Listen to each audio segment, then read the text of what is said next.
Episode 15 की शुरुआत में दिखाया जाता है ओसो सीईओ को सब कुछ बता देती है, यानी कि पोलैंड के बारे में जितनी भी सीक्रेट है सब कुछ उसे बोल देती है और उसे ये भी बोल देती है अगर हम साथ में रहे तो हम दोनों ही मर जाएंगे। तो ये सब बात सुन के वो यहाँ से अपने घर चले जाती है। अगली सुबह को दिखाया जाता है जहाँ पर वो बाहर जा रहा है, लेकिन सोजांग उसे बाहर जाने के लिए मना कर देती है। वही दिखाया जाता है सोजांग किम को टेक्स्ट कर रहा है। फिल्म आगे चलते और हमें दिखाई जाती है ओसो और ओगाना को ओसो कहती है दादाजी कहाँ पर है। ओगाना कहती है मुझे नहीं पता है। फिर ओसो वही मेडिकल शॉप की एक लड़का को कॉल करती है और उसे अपनी कॉफी शॉप पर आने के लिए कह देती है। कुछ देर बाद हमें दिखाई जाती है किम सीईओ के पास आया है और उसे समझाने की कोशिश करती है। उसे बताती है मैं तुम्हारा साथ हूँ, ये मैंने पहले भी बता चुका है, मैं हमेशा ही तुम्हारा साथ दूंगा। वही सीईओ कहती है मैं ओसो को ऑलमोस्ट भुला चुकी हूँ। ये बोलने के बाद उन दोनों उसी के बारे में बातचीत करती है और सीन शिफ्ट होता है ओसो के ऊपर, जहाँ पे वो मेडिसिन शॉप का लड़का यहाँ पर आया है। फिर ओसो उसको थ्रेट करती है, दरअसल ये लड़का है जो सीईओ का पीछा करती है। और हमें फ्लैशबैक पर तभी लेकर जाती है जहाँ पे हम देखती है यही है वो लड़का जो पिछले वाला एपिसोड में उसका पीछा कर रहा था और उसका फोटो भी खींच रहा था। तो कुछ देर बाद वो लड़का डर जाती है और सीधे कह देती है मैं उसके पीछे और नहीं जाऊंगा। तो ओसो वहाँ से उठती है और एक सुपरमार्केट में जाती है। दरअसल उसे कुछ सामान खरीदनी है, इसीलिए वो यहाँ पर आया है। कुछ देर बाद हमें दिखाया जाता है सीईओ को और उन दोनों आमना सामना हो जाती है। फिर उन दोनों एक साथ कुछ देर बातचीत करती है, जहाँ पे हमें पता चलती है ओसो दरअसल उसके लिए ही वेट कर रहा है ताकि उसको देख सके, उसके साथ बातें कर सके। फिर उन दोनों आगे निकल जाती है, जहाँ पे हमें पता चलती है सीईओ अब उसकी घर छोड़ना चाहती है, लेकिन ओसो कहती है छोड़ने का कोई ज़रूरत नहीं है, मैं कल जर्मनी चले जाऊंगी, फिर हम दोनों आमना सामना नहीं होंगे। इसलिए वो मान जाती है और हमें सीन शिफ्ट होके रात की कहानी को दिखाया जाता है, जहाँ पर ओसो को एक डायरी मिलती है। बेसिकली ये डायरी होता है उसका पापा की। जब ओपन करता है तब उसे पता चलती है अगर वो ब्लैक पोलन खा लेती है तो उन दोनों इस पृथ्वी पर जीवित रह सकेगी। फिल्म आगे चलते और हमें दिखाया जाता है सीईओ को जो एक बीच पर घूमने आया है और यहाँ पर ही कुछ देर बाद ओसो भी आ जाती है। दरअसल उसकी उन दोनों की डेट थी आज बीच पर, इसलिए उन दोनों फिर मीट करने के लिए यहाँ पर आया है। जब एक दूसरे को देखती है तब उन लोग तुम यहाँ पर क्यों, यही सब बातें चलती है और एक समय उन दोनों आगे निकल जाती है पैडल से, जहाँ पर सामने ओसो की एक घर होता है जहाँ पर सीईओ को भी यहाँ पर ले आया है। फिर उन दोनों खाना खाती है और यहाँ पे बहुत ही ज्यादा मजे करती है और कुछ देर बाद सीईओ यहाँ से रोते हुए चली जाती है। दरअसल उसे पता ही है उसके साथ रहने से क्या होने वाली है। और दूसरी तरफ ओसो मैजिकल पेट से ब्लैक पोलन ले रहा है और वो पोलन एक बोतल में भर रहा है और सीईओ भी अपनी घर पहुंच चुकी है और घर पहुंचते उसे दिखाई देती है वही पौधे और उसे चक्कर भी आने लगती है। सीन शिफ्ट होती है और दिखाया जाता है ओसो को ब्लैक पोलन मिक्स करती है कॉफी पे और उस कॉफी को पी भी जाती है और इधर पे दिखाया जाता है सीईओ अपनी होश खो बैठती है। और इसी के साथ ये एपिसोड एक कहानी खत्म हो जाती है।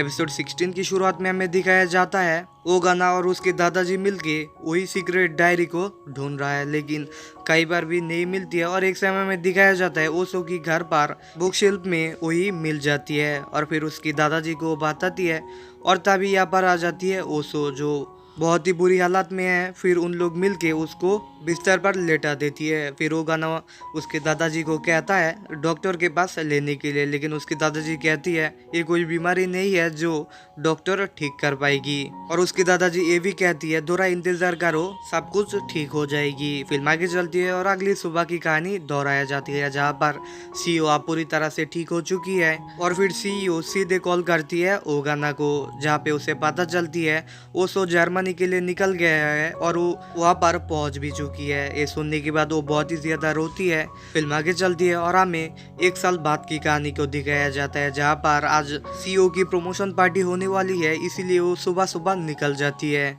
और इस एक साल में उसे 2 प्रमोशन मिल चुकी है। वही किम को दिखाया जाता है जो सीईओ को पिक करने के लिए आया है और फिर उसे कॉन्ग्रेचुलेशन भी बोलती है और उसके बाद उसे एक गिफ्ट देती है जिससे वो बहुत ही ज़्यादा खुश हो जाती है।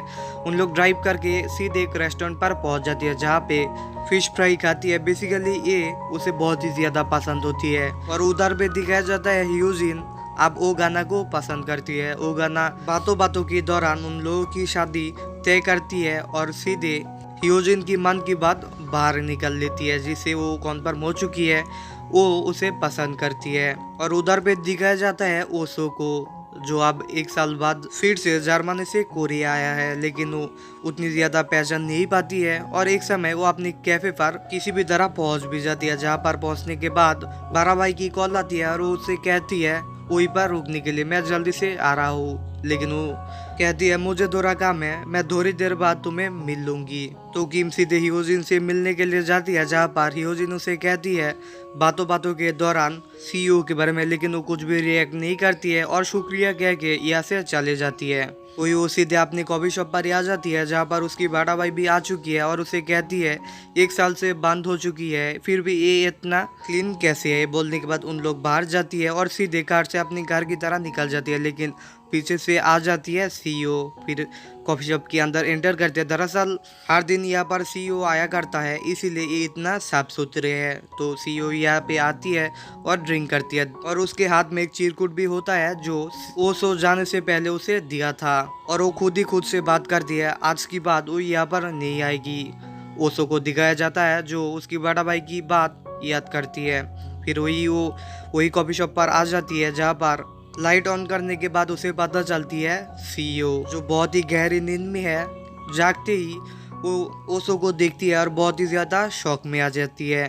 फिर वो कहती है शायद तुम मुझे भूल गया था, लेकिन मैंने तुम्हें नहीं भूला है, इसीलिए हम दोनों अभी तक जिंदा है। तो बातों बातों के दौरान सीईओ ओसो को हक कर लेती है, और ओसो की रिएक्ट देखने जैसा ही था, लगा कि वो उसे नहीं पहचानती है। ओसो यहाँ से जाने वाली थी, तभी सीईओ से कहती है यहाँ पर रुकने के लिए। अगली सुबह की कहानी दोहराया जाता है, जहाँ पर सीईओ को लगती है ज्यादा ड्रिंक करने से उसकी ये हेलोसिनेशन था। आगे चलती है और वो गाना और ओसो को दिखाया जाता ही है। ओसो वो गाना को कहती है तुम्हारी गर्लफ्रेंड हमारी कॉफी शॉप पर क्यों सोया था, तो मैं आपको बता दूं आखिर चल के आ रहा है। दरअसल वो जो ब्लैक पोलान वाला कॉफी पी थी, जिससे वो पूरी तरह से भूल चुकी है, और वो सीईओ को भी भूल चुकी है, और इसी के लिए उन दोनों अभी तक जिंदा है। तो वो गाना ये सुन के उसे कुछ भी नहीं बोलती है और सब कुछ सुन लेती है। ये जब उसके दादाजी को बोलती है, तब भी उसके दादाजी भी कुछ नहीं बोलती है। और उधर पे दिखाया जाता है वो गाना ह्योजिन की वो बात याद करती है, तभी उसकी दिमाग में आ जाती है बीच, और फिर वो बीच के लिए निकल जाती है। और उधर पे दिखाया जाता है सीईओ को, जो बीच पर ही अकेला बैठे रहा है। तभी यहाँ पर आ जाती है ओसो आती है, उसके पास बैठती है। जब सीईओ आसपास देखती है, तब वो ओसो को देखती है, और सीईओ को पता भी नहीं है ओसो सब कुछ भूल चुकी है। इसी के चलते उसे डिस्टेंस मेंटेन करके बातें करती है। कुछ देर बाद उन लोग पैडल से बातों बातों के दौरान आगे निकल जाते, और यही पे एपिसोड 16 ये पूरी कहानी टोटल 1 से 16 एपिसोड खत्म हो जाती है। और यही था दैटमैन ओसो सीजन 1 की पूरी स्टोरी। सीजन 2 जब आएगी मैं तब एक्सप्लेन कर दूंगी। तब तक हमारे साथ ही रहिए, चैनल को सब्सक्राइब कीजिए। मैं मिलता हूँ मेरे अगली वीडियो में, तब तक के लिए थैंक्स फॉर वॉचिंग।